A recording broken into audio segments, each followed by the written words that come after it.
Okay, ये unitary Avon robot है, इसका नाम एवन है और यूनिटरी कंपनी द्वारा इसे बनाया गया है। जैसे हमारे पालतू होते हैं वैसे ही गुणों के साथ है। इसकी आगे यहाँ पे मल्टी इंटेलिजेंट कैमरा यूज किए गए हैं जो ऑब्जेक्ट को ट्रैक करने के लिए यूज किया जाता है। इसको दो तरीके से कंट्रोल किया जाता है, एक मैन्युअली और दूसरा प्रोग्रामिंग करके। अभी इसे हम यहाँ पे जॉयस्टिक से कंट्रोल कर रहे हैं, यानी मैन्युअली उसे भी कंट्रोल किया जा रहा है।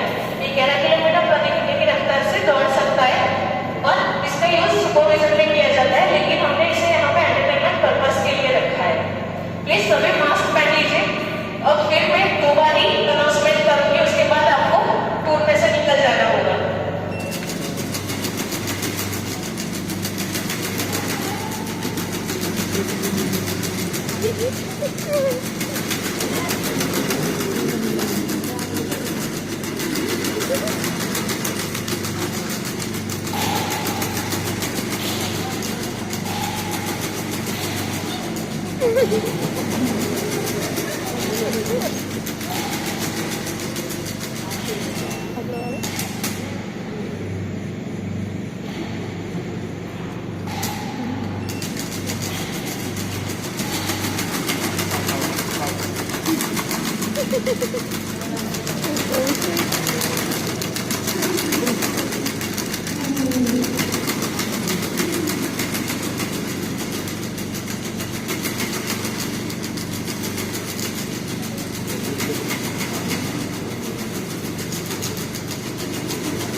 Thank you.